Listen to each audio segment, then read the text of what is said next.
The Secret Doctrine by Elena Petrovna Blavatsky, a facsimile of the original edition of 1888, printed by the Cunningham Press, Alhambra, California. Volume 1, Cosmogenesis. Part 2, The Evolution of Symbolism in its approximate order, with explanatory sections. Section 14, The Four Elements. Metaphysically and esoterically, there is but one element in nature, and at the root of it is the deity, and the so-called 7 elements, of which 5 have already manifested and asserted their existence, are the garment, the veil of that deity, direct from the essence whereof comes man, whether physically, psychically, mentally, or spiritually considered.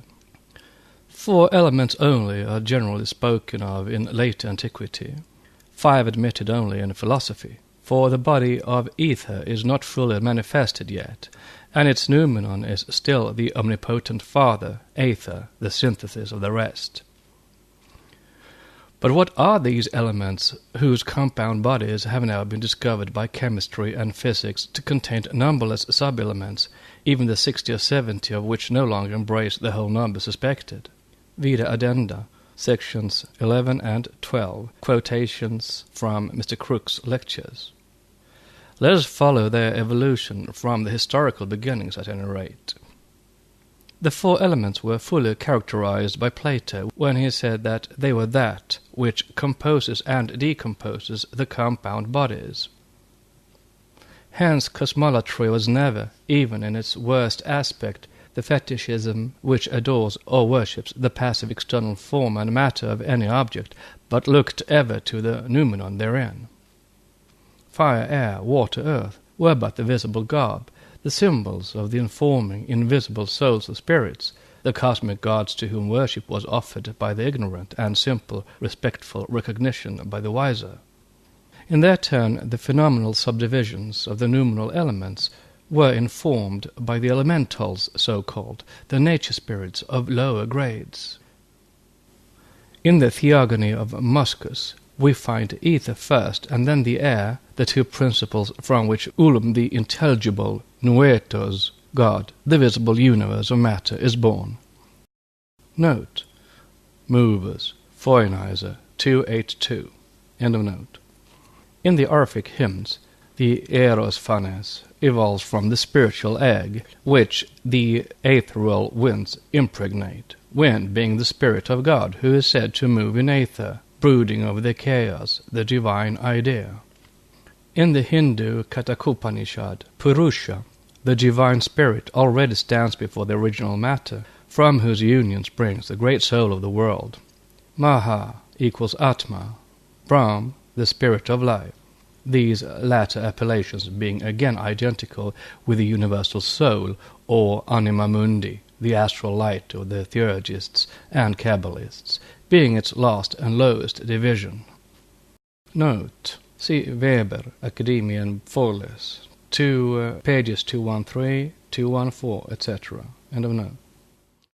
The stoicheia, elements of Plato and Aristotle, were thus the incorporeal principles attached to the 4 great divisions of our cosmic world, and it is with justice that Kreutzer defines those primitive beliefs as a species of magism, a psychic paganism, and a deification of potencies, a spiritualization which placed the believers in a close community with these potencies. From Book 9, page 850. So close, indeed, that the hierarchies of those potencies or forces have been classified on a graduated scale of 7, from the ponderable to the imponderable.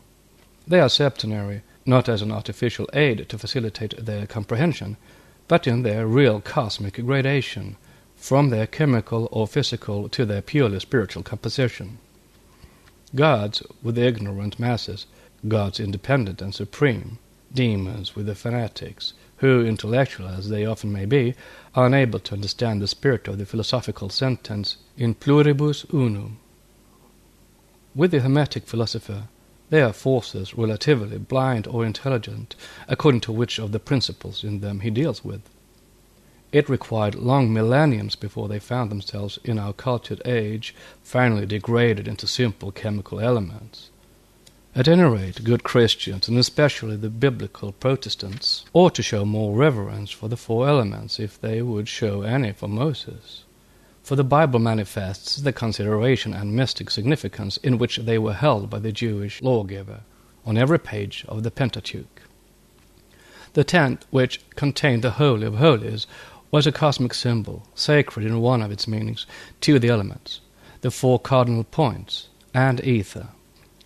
Josephus shows it built in white, the color of ether, and this explains also why, in the Egyptian and the Hebrew temples, according to Clement Alexandrinus, a gigantic curtain supported by 5 pillars separated the Sanctum Sanctorum, now represented by the altar in Christian churches, wherein the priests alone were permitted to enter from the part accessible to the profane.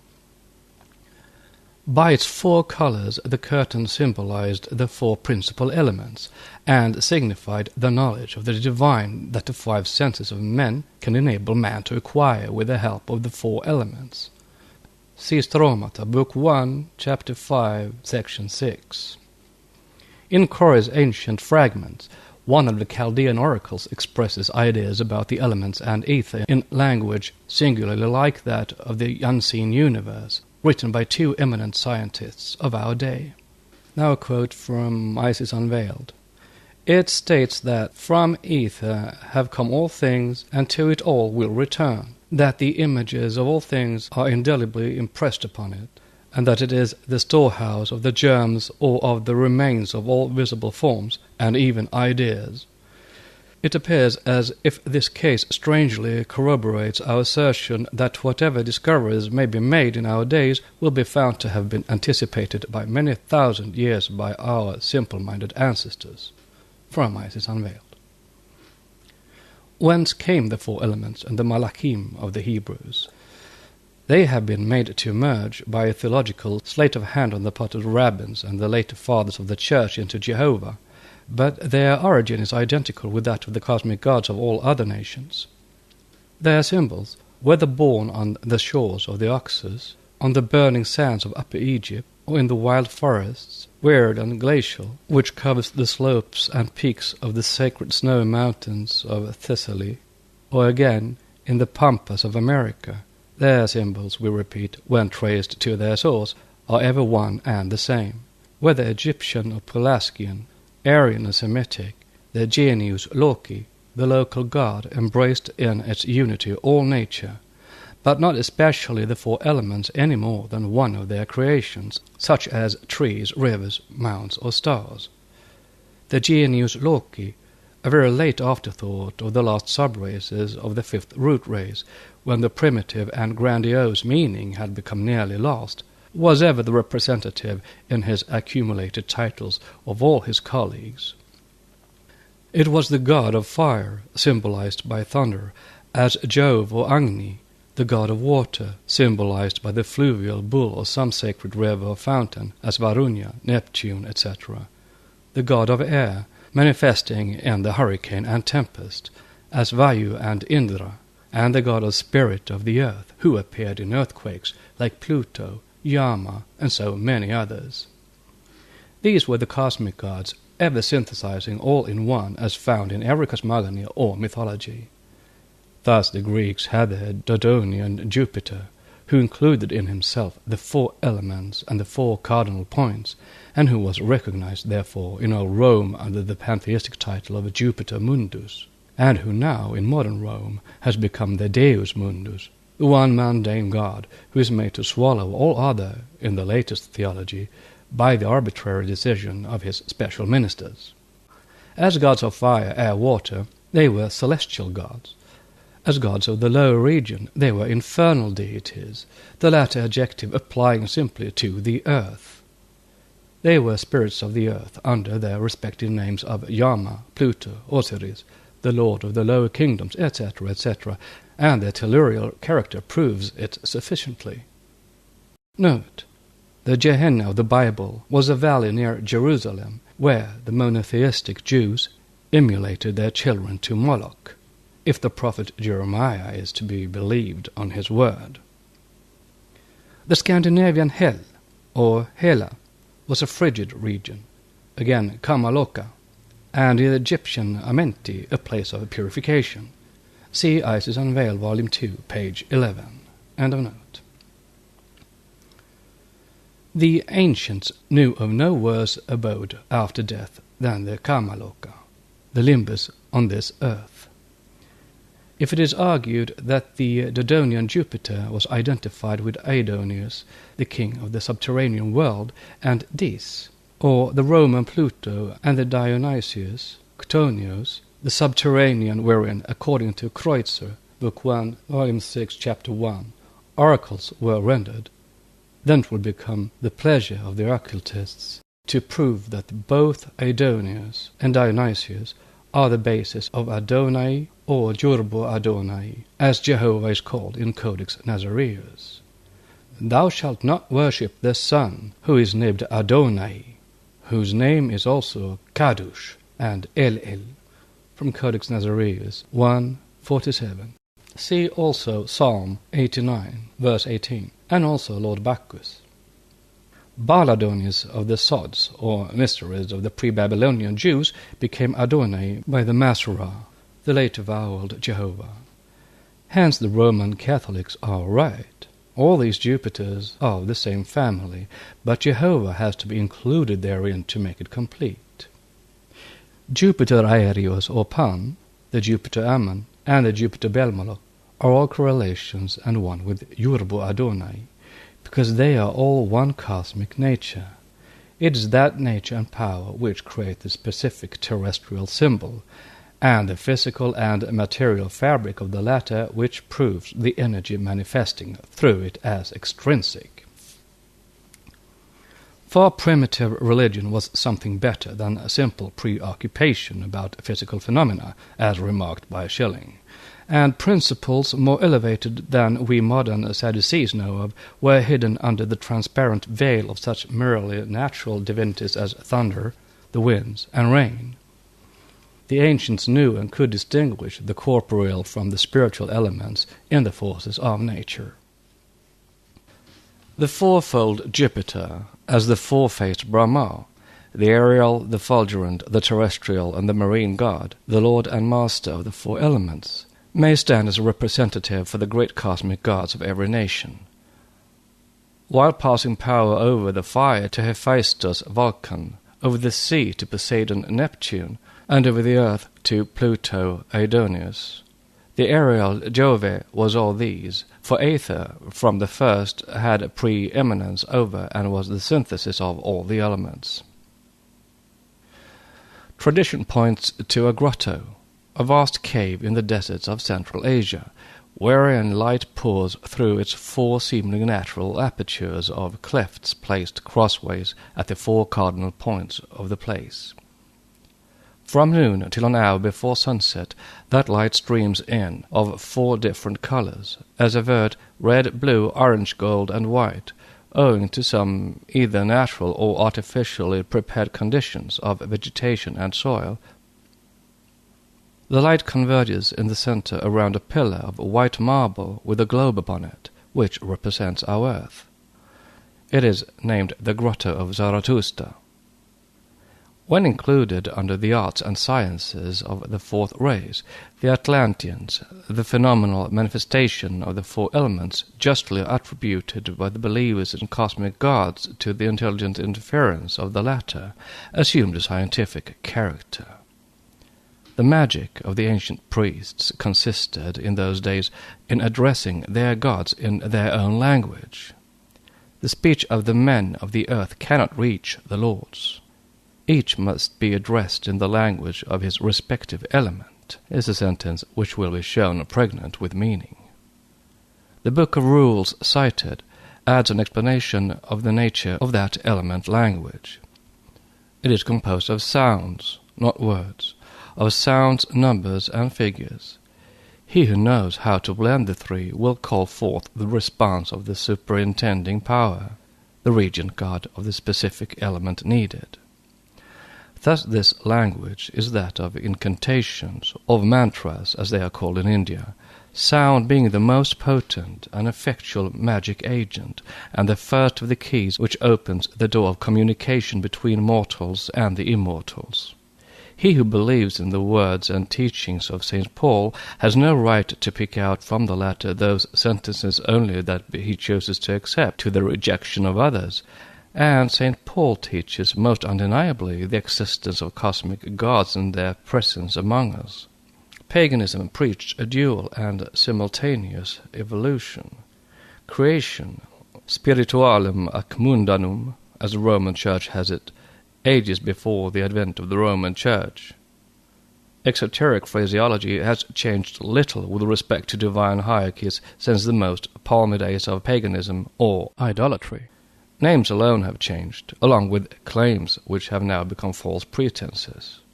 For when Plato put in the mouth of the highest principle, Father Aether or Jupiter, these words, for instance, "the gods of whom I am the maker," opifex, as I am the father of all their works, operumque parens. He knew the spirit of this sentence as fully, we suspect, as did St. Paul, when saying, "For though there be that are called gods, whether in heaven or in earth, as there be gods many and lords many," etc. 1 Corinthians chapter 8, verse 5.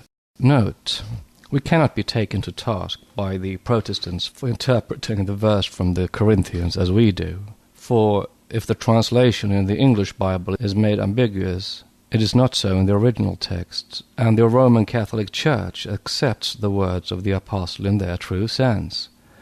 For a proof, see the commentaries on St. Paul's epistles by St. John Chrysostom, directly inspired by the Apostle, and who wrote under his dictation, as we are assured by the Marquis de Merville, whose works are approved by Rome. And St. Chrysostom says, commenting on that special verse, "And although there are in fact they who are called gods, for it seems there are really several gods, withal, and for all that, the God principal, and the superior God ceasing to remain essentially one and indivisible." Thus spoke the old initiates also, knowing that worship of minor gods could never affect the God principal. See de Merville, Des Esprits, Volume 2, page 322. End of note. Both knew the sense and the meaning of what they put forward in such guarded terms. Says Sir W. Grove, F.R.S., speaking of the correlation of forces, the ancients, when they witnessed a natural phenomenon removed from ordinary analogies and unexplained by any mechanical action known to them, referred it to a soul, a spiritual or preternatural power. Air and gases were also at first deemed spiritual, but subsequently they became invested with a more material character, and the same words, pneuma, spirit, etc., were used to signify the soul, or a gas. The very word gas, from Geist, a ghost or spirit, affords us an instance of the gradual transmutation of a spiritual into a physical conception. From page 89. This, the great man of science, in his preface to the 5th edition of Correlation of Physical Forces, considers as the only concern of exact science, which has no business to meddle with the causes. Cause and effect, he explains, are therefore, in their abstract relation to these forces, words solely of convenience. We are totally unacquainted with the ultimate generating power of each and all of them, and probably shall ever remain so. We can only ascertain the norma of their actions.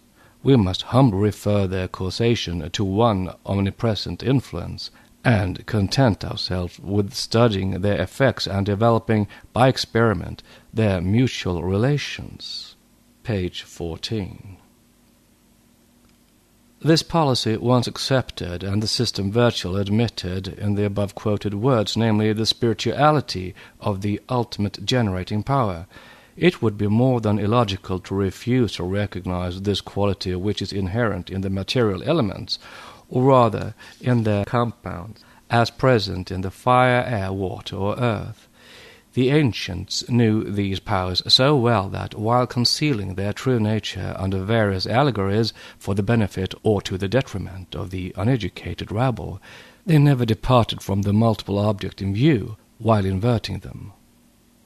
They contrived to throw a thick veil over the nucleus of truth concealed by the symbol, but they ever tried to preserve the latter as a record for future generations, sufficiently transparent to allow their wise men to discern that truth behind the fabulous form of their glyph or allegory. They are accused of superstition and credulity, those ancient sages, and this by those very nations which, learned in all the modern arts and sciences, cultured and wise in their generation, accept to this day as their one living and infinite God, the anthropomorphic Jehovah of the Jews. What were some of the alleged superstitions? Hesiod believed, for instance, that the winds were the sons of the giant Typhoeus, who were chained and unchained at will by Aeolus, and the polytheistic Greeks accepted it along with Hesiod. Why should not they, since the monotheistic Jews had the same beliefs with other names for their dramatis personae, and since Christians believe in the same to this day? The Hesiodic Aelus, Boreas, etc. were named Kadim, Tsaphon, Daran, and Ruach Hadjan by the quote, chosen people unquote, of Israel. What is then the fundamental difference? While the Hellenes were taught that Aelus tied and untied the winds, the Jews believed as fervently that their Lord God, with smoke coming out of his nostrils and fire out of his mouth, rode upon the cherub and did fly, and was seen upon the wings of the wind.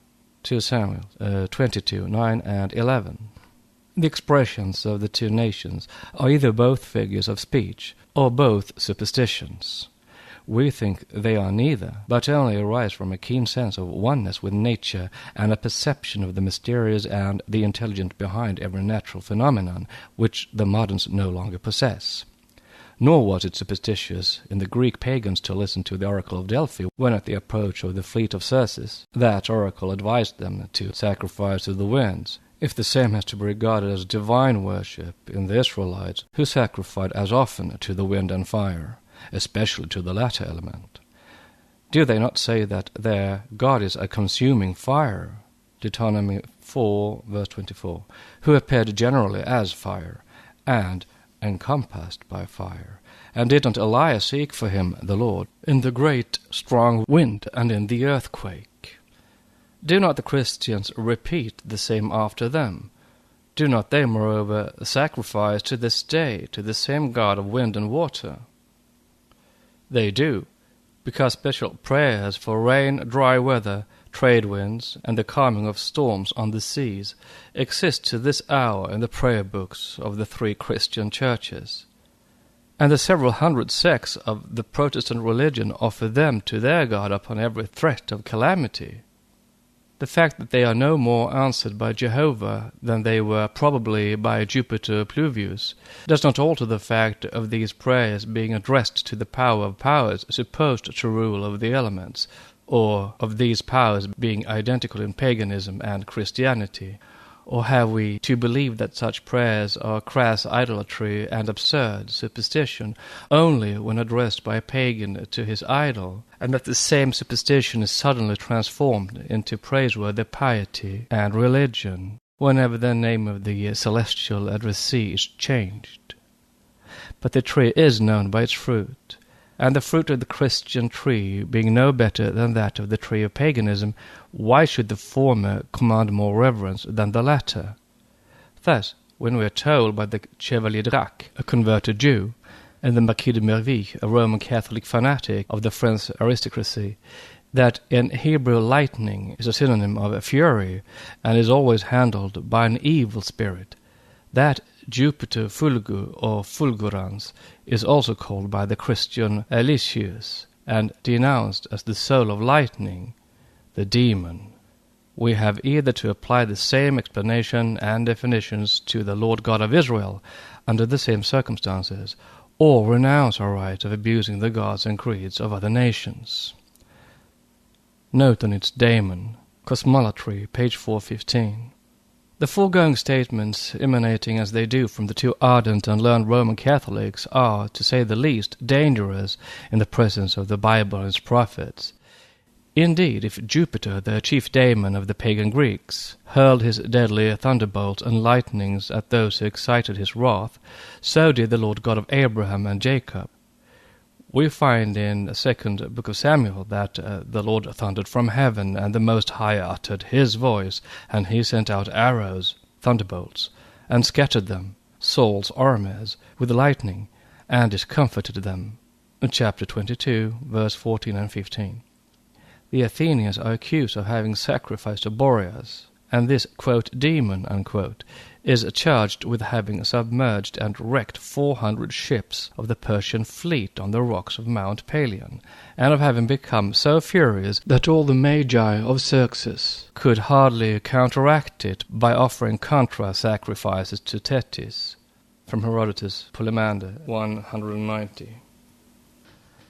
Very fortunately, no authenticated instance is on the records of Christian wars showing a like catastrophe on the same scale happening to one Christian fleet owing to the, quote, prayers, unquote, of its enemy, another Christian nation. But this is from no fault of theirs, for each prays as ardently to Jehovah for the destruction of the other as the Athenians prayed to Boreas. Both resorted to a neat little piece of black magic, con amore. Such abstinence from divine interference being hardly due to lack of prayers sent to a common, almighty God for mutual destruction, where then shall we draw the line between pagan and Christian? And who can doubt that all Protestant England would rejoice and offer thanks to the Lord if, during some future war, 400 ships of the hostile fleet were to be wrecked owing to such holy prayers? What is, then, the difference, we ask again, between a Jupiter, a Boreas, and a Jehovah? No more than this. The crime of one's own next of kin, say one's father, is always excused and often exalted, whereas the crime of our neighbour's parent is ever gladly punished by hanging. Yet the crime is the same. So far, the, quote, blessings of Christianity, unquote, do not seem to have made any appreciable advance on the morals of the converted pagans. The above is not a defense of pagan gods, nor is it an attack on the Christian deity, nor does it mean belief in either. The writer is quite impartial and rejects the testimony in favor of either, neither praying to, believing in, or dreading any such personal and anthropomorphic god.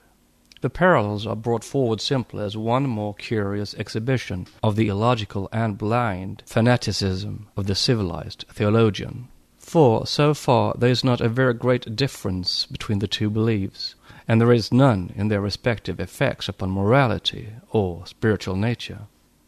The, quote, light of Christ, unquote, shines upon as hideous features of the animal man now as the, quote, light of Lucifer, unquote, did in days of old.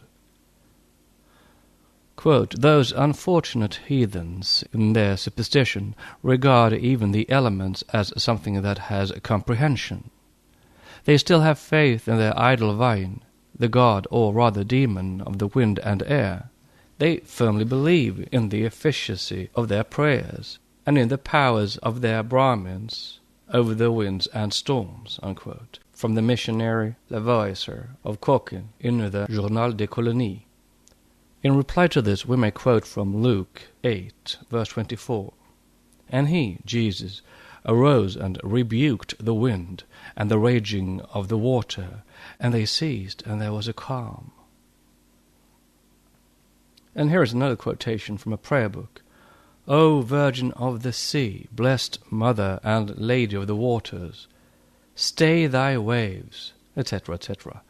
Prayer of the Neapolitan and Provençal sailors, copied textually from that of the Phoenician mariners to their virgin goddess Astarte. The logical and irrepressible conclusion arising from the parallels brought forward, and the denunciation of the missionary is this. The commands of the Brahmins to their element gods not remaining ineffectual, the power of the Brahmins is thus placed on a par with that of Jesus. Moreover, Astarte is shown not a whit weak in potency than the Virgin of the Sea of Christian sailors. It is not enough to give a dog a bad name and then hang him. The dog has to be proven guilty. Boreas and Astarte may be devils in theological fancy, but, as just remarked, the tree has to be judged by its fruit. And once the Christians are shown as immoral and wicked as the pagans ever were, what benefit has humanity derived from its change of gods and idols? That, however, which God and the Christian saints are justified in doing becomes a crime if successful in simple mortals. Sorcery and incantations are regarded as fables now, yet from the day of the institutes of Justinian down to the laws against witchcraft of England and America, obsolete but not repealed to this day, such incantations, even when only suspected, were punished as criminal. Why punish a chimera? And still we read of Constantine, the emperor, sentencing to death the philosopher Sopatrus for unchaining the winds, and thus preventing ships loaded with grain from arriving in time to put an end to famine. Pausanias, when affirming that he saw with his own eyes men who by simple prayers and incantations stopped a strong hailstorm, is derided. This does not prevent modern Christian writers from advising prayer during storm and danger, and believing in its efficacy. Hoppo and Stadlein, two magicians and sorcerers, were sentenced to death for throwing charms on fruit and transferring a harvest by magic arts from one field to another, hardly a century ago, if we can believe Sprenger, the famous writer who vouches for it. Qui fruges excantassent segetem pelicentes incantando. Let us close by reminding the reader that, without the smallest shadow of superstition, one may believe in the dual nature of every object on earth, and that science virtually proves this while denying its own demonstration. For if, as Sir William Grove has it, the electricity we handle is but the result of ordinary matter affected by something invisible, the quote, ultimate generating power unquote, of every force, the quote, one omnipresent influence, unquote, then it only becomes natural that one should believe as the ancients did, namely, that every element is dual in its nature. Quote, ethereal fire is the emanation of the Kabir proper. The aerial is but the union, correlation, of the former with terrestrial fire, and its guidance and application on our earthly plane belongs to a Kabir of a lesser dignity, unquote. An elemental, perhaps, as an occultist would call it, and the same may be said of every cosmic element. No one will deny that the human being is possessed of various forces, magnetic, sympathetic, antipathetic, nervous, dynamical, occult, mechanical, mental, every kind of force, and that the physical forces are all biological in their essence, seeing that they intermingle with and often merge into those forces that we have named intellectual and moral, the first being the vehicles, so to say, the upadi of the second. No one who does not deny soul in man would hesitate in saying that their presence and commingling are the very essence of our being, that they constitute the ego in man, in fact. These potencies have their psychological, physical, mechanical, as well as their nervous, ecstatic, clairaudient, and clairvoyant phenomena, which are now regarded and recognized as perfectly natural even by science. Why should man be the only exception in nature, and why cannot even the elements have their vehicles, their vahans, in what we call the physical forces? And why, above all, should such beliefs be called superstition, along with the religions of old? Next section is section 15, on Quan Chi Yin and Quan Yin.